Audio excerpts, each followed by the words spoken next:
Hello, everyone, and welcome to PD versus the Internet, a brand new show in which I dive deeper into the headlines and provide extra content into the news that we see in the world today. I created this show because we live in a day and age where we just rip things from the headlines and we don't often dive deeper into the context. We don't read all the news articles. We don't dive deeper into the history of things because, well, frankly, it's 2020. Why are we still reading? Why are things not automatically downloading into our brain? That's how information should be transferred, right? But until the day that we are plugged into the matrix and the cyber overlords take over, someone's got to provide information and context in an entertaining way. I myself, if you are unfamiliar, I am a video producer, a filmmaker, and also a Korean American. A lot of people don't know this, I suppose. I was born in Korea. I was raised in America, but I was always very heavily, closely tied to my Korean cultural roots at the very beginning, early stages of my life. You know, my family made sure that I never was separated from that.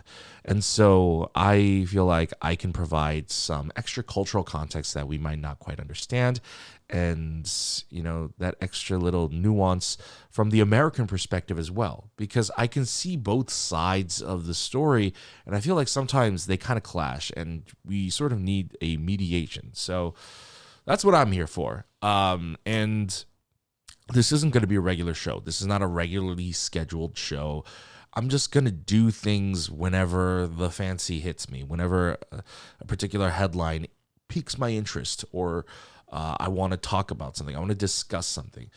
The main point of this, the main priority is to create discussions.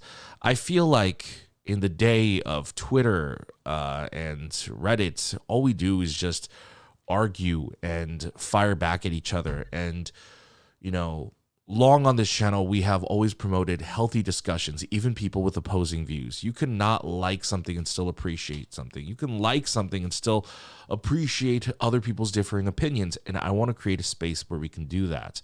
So, know that the comment sections are open and welcome. And please subscribe if you want to see more videos like this in the future.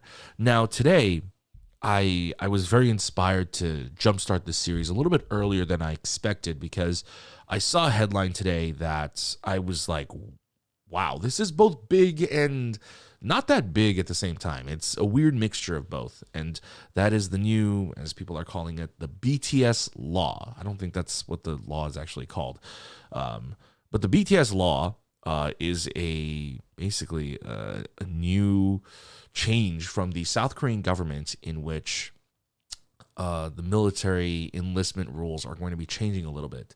I say a little bit. This is both a really big victory, but also like you could have done more, South Korean government. And so we're going to dive a little bit deeper into the context of that. And, there are some people who are new K-pop fans who don't understand sort of the whole enlistment thing in Korea. Even to this day on my live streams, I see people asking about that. And so consider this your sort of one-stop shop, in which I'm going to explain sort of that process of enlisting, why this enlisting is such a big deal and a huge thing in Korea, and what the BTS Law means for this.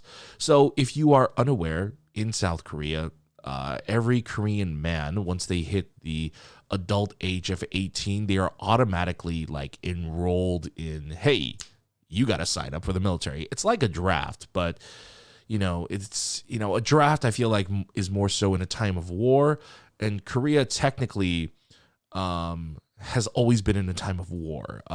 We entered into an armistice, which an armistice is basically a ceasefire, but it doesn't mean that the war is over. So technically, I believe that the Korean War wasn't stopped like officially. It's just like hey, we're kind of on pause. And so because of that, like, it was introduced, I think, in like the late 50s. Every Korean man has to enlist in the military. And so you have until about the ages of 18 to 28 to enlist. And You don't have to enlist when you're 18, but you do have to like go for a checkup when you're 19, and they are basically going to see if you're fit for military service. So there are some idols, there are some actors, there are ordinary citizens who have gotten passes and not enlisted in the military because of like usually health conditions or physical risks. If you can't physically serve your country or you have some kind of a disability, they check that when you're around 19 years old. Mind you, those restrictions are really strict, so most people do tend to serve. Um, you can apply for an extension. Basically like every year, just be like, hey, I'm doing this. This is why I'm not going into military this year, and you can just kind of like extend it out until you're 28. And this has been big in the news for the past few years because BTS is Jin, their oldest, and then I believe Suga's next. But he has been basically approaching that deadline very quickly. And I believe it's his birthday real soon. And this is considered an early birthday gift in which he does not have to go to the military anymore for 2 more years until he is 30. So if you're 28, you can apply for an extra 2-year extension. So, okay, you might be asking, why do Koreans have to enlist in the military? And is it only men? One, it is only men. There has been some controversy within the past 10 years and discussions of why is it that only men have to serve? It should be equal. Women should also have to serve as well if men are going to be forced to serve. And Korea is a largely patriarchal society, and there's a lot of sexism issues. So it's not surprising that that has never really been, a big issue that's being pushed. But yeah, so Korean men have to enlist because basically the school of thought is, one, serving your country and serving your government, and to protect the country from possible invasion from North Korea, because South Korea and North Korea share the same land. Basically, they're divided by the DMZ border. The worry is that North Korea might invade one day, and we need troops on the ready. We need troops ready. And people, unlike the United States, which has millions and millions and millions of citizens who are enlisting for the military, who are volunteering for the military, Korea is a smaller country with not as many citizens, and people definitely do not see the value in the military in that regard. And so people will not join the military if it's not forced. And so, there are a lot of people who don't want to join the military if they weren't forced. They want to serve their country. They want to do their duty as a man or do their duty as a Korean citizen. But beyond that, no one really wants to stick around. People don't pursue a career in the military, largely, that is. People who enter the military, like if they want to pursue a career in the military, like that was their plan. Rarely do people get drafted and then they're like, you know what, I'm gonna give up my dreams on being an idol and I'm just gonna stay here. So that's what's going on, and it's incredibly strict. There have been numerous controversies in the past. There are plenty of other videos out there that have talked about it. DKDK TV has talked about Jun or MC Mong. Korean Scouter TV has also made a really informative video about the Jun Steve Yu scandal. So, you can check out those videos. I'm not here to give you a history lesson on all of that. I just wanted to give you a basic brief overall context of, okay, this is why people have to do it. This is why people are being forced to do it. And there has been a lot of debate on, like, is this ethical, And, personally, I myself, as someone who was born in Korea, I did have to relinquish my Korean citizenship when I became an American citizen, so I did not have to serve. And that was at a much early age, too. So that was never really on the horizon for me. I think I got my citizenship around when I was like 10 or 12 years old. And so that was definitely not really a part of my thing. And I hadn't lived in Korea in a really long time. But I have always been aware of this since I was very, very young. because I don't think it was necessarily set in stone for our family if we were going to stay in America. So this was something that was, taught to me and told to me at an early age, especially because I was, again, aware of the Korean scene, and I was listening to K-pop and paying attention to the K-pop scene even when I was a little baby. And so I was there at the forefront during the whole Steve Yu enlistment scandal. So I was very much aware of all of that. And I have always been against the forced enlistment. But of course, growing up, I always found it unethical to force people into, basically servitude and serving your country. But, as I got older, of course, my feelings on that got a little bit more mixed and complicated because, yes, I do understand that Korea would basically not have a formidable military if it wasn't for forced enlistment. If it wasn't for the draft, there are not enough. In fact, the worry right now is that there are not going to be enough Korean men to fill the Korean military, even with forced enlistment, because of declining birth rates. And so I understand from that aspect, and I know North Korea is a very worrisome country to look out for. So, it has become a very mixed bag, but I also see it from the idol's perspectives. I always viewed it as it disrupts an idol's career. They are usually on some kind of a fast track momentum, and you never know when an idol debuts. Some idols debut as young as 15 years old. Some debut at like 20, 21. If they're really late, they debut at like 21. But I always felt like, hey, a group needs like 7 years, right? Most groups sign 7 year contracts.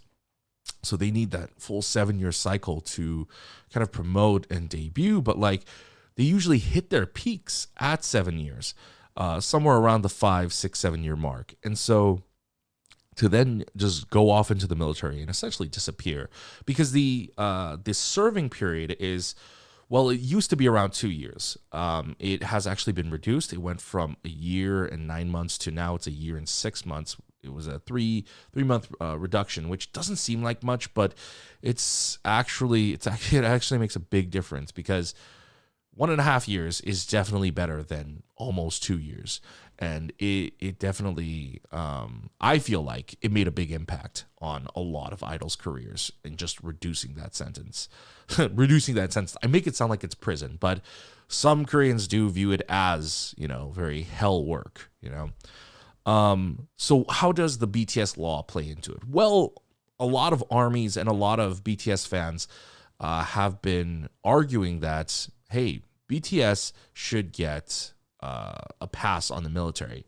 Now, a pass on the military, they're not asking for special treatment for BTS. In fact, passes for militaries actually do exist, even if you do not have a disability. So Korea has awarded a few athletes, few artists, people who they deem as you've already served your country. You've served your country by providing great cultural and global value. I believe certain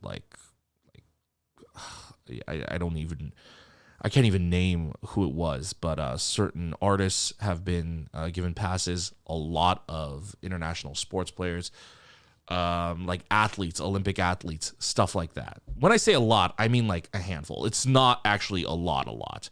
So you actually do have to very specifically receive a what it's called. I have it right here. The Order of Cultural Merit. It is a specific medal that you are awarded from the Korean government, and they're basically saying, hey, you have basically served your country by providing this kind of service, whatever the service was, whether you are a national or a global athlete. And now they are saying K-pop artists also fall under that realm, musicians or idols. So this is a very big deal, because idols in Korea are largely, I don't want to say disrespected, but they are viewed as not as prestigious as actual. See, even I'm saying actual. Versus singers and musicians that are not idols. That's the best way I can say it. We're talking soloists. We're talking people that are not in idol groups. There are groups that are not idol groups, like ballad singers. There are ballad groups and stuff like that. They are not considered idols, and they are considered to be more prestigious. They are considered to be real artists and real musicians. And that was definitely a very big stigma, even more so back in the 90s and early 2000s. Idol culture was viewed as something that was very shallow. And so that has changed a lot, I feel like, over the past 2 decades. And honestly, BTS has been a big proponent of that. BTS provided a lot of legitimacy to idol culture, and they have also brought in a lot of cultural and global value to the country of South Korea as they see it. And so they awarded them that medal in 2018, but that didn't excuse them from military service at all. And this law also means that they are not excused, unfortunately. Because honestly, in my opinion, I think BTS and I think certain idols should be excused from the military. I think there are some idols that just like, yes, you have served your country by providing like a global sort of service. And so like, how do you measure whether an idol is worthy enough of that? Well, the government does by awarding that medal. BTS has done so much for Korea in terms of tourism, in terms of global exposure, and putting Korea on the forefront of this entertainment market. They've really changed it up. And a lot of other groups, I would say, have also kind of added to that. And so I think the Korean government should be evaluating other K-pop artists that have also added to the like global value of South Korea. But because of this, BTS is getting essentially a 2-year extension, which means that Jin and anyone else who is nearing the 28-year-old mark does not have to serve until 30 years old. So that's basically the whole situation right now. They're basically getting a 2-year extension, which, again, is a big deal because, one, I never thought they would actually even make a change like this. And the reason they're making a change like this is because they are echoing one of the politicians is echoing the same sentiments that I have, which is we can't take out idols at the height of their careers. Their 20s are the height of their careers. Like these idol groups, it's the group part that's the problem. I think an idol, when they go solo, especially like when they hit their 30s, I feel like they find a new stride. You look at people like Rain, Ihyori, the first gen idols who really kind of like really hit their stride in their 30s because they came out more mature and whatnot. And we are in a much more unprecedented, there are way more idol groups now, and there aren't as many 30-year-old idols as there are compared to 20. But if we are considering the future of things, all of these 20-year-old idols are eventually going to hit their 30s. And so eventually the groups will disband. And so instead of like causing early disbandment, let them really maximize their years within the group. And once it's time to, I guess, kind of graduate or go solo, then maybe it's time to serve in the military and they can come out with like a fresh new look. They can come out in Korea being viewed and deemed as a man. Because in Korea, like I said, it is a very patriarchal society. If you do not serve in the military, it is considered, first of all, a crime. It is considered betraying the country, and you are deemed to not be a man if you do not serve in the Korean military. And so if you do not serve in the Korean military, you can be ostracized from society, like MC Mong has been, or you could like straight up like blacklisted in the industry, or in really, really severe cases with Steve Yu, you can be exiled from the country. You can be kicked out. So it is really, really, really like very severe. So it's a very big deal that they even made this change. And I'm thinking, okay, yes, so they can maximize their careers a lot more. But at the same time, I'm also thinking, whether Jin goes now or whether Jin goes 2 years in the future, what's the difference? That's my question. I'm not saying send Jin off to the military now. I'm saying, well, why doesn't he go now? Or are we waiting for everyone else to get older? But like, what's the difference? What's the difference between, there has been this debate of like BTS should all go together, or, they should go one by one and the others can do solo activities. There's been a lot of debate around that. But the question is, what's the difference between now and 2 years from now? So BTS can make more money within that 2-year span? I suppose, but BTS has also made a lot of money. They have racked up a pretty nice nest egg. Now, this could be beneficial for groups not like BTS, who maybe don't make as much money as BTS. So those 2 extra years of making money could actually be really good for their savings. But I'm just thinking about like BTS right now in their current situation. I would love to know, from your perspective, if you're a BTS fan, what is the difference? Like, because you get 2 more years with Jin, or like, my sort of train of thought always is like, I would rather just they get it out of the way now.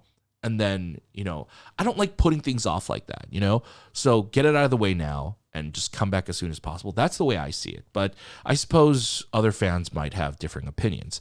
And so this is where we're going to open up the discussion, because there are many different trains of thought, especially in the K-pop fandom, about how things should be handled. So I would love to know, first of all, do you think idols should be going off one by one while people do all these different solo activities, or should they be sent off in like maybe groups, like send 3 off at a time, 2 off at a time, then we could do subunits? Because imagine if you have like a 7-member group and they leave at and they have like varying differing ages, it might take like somewhere between 10 years before like a group gets a full group comeback, right? So that's insane. So I would like to know, should we send them off one by one? Should we send them off as a full group? What are the advantages to both?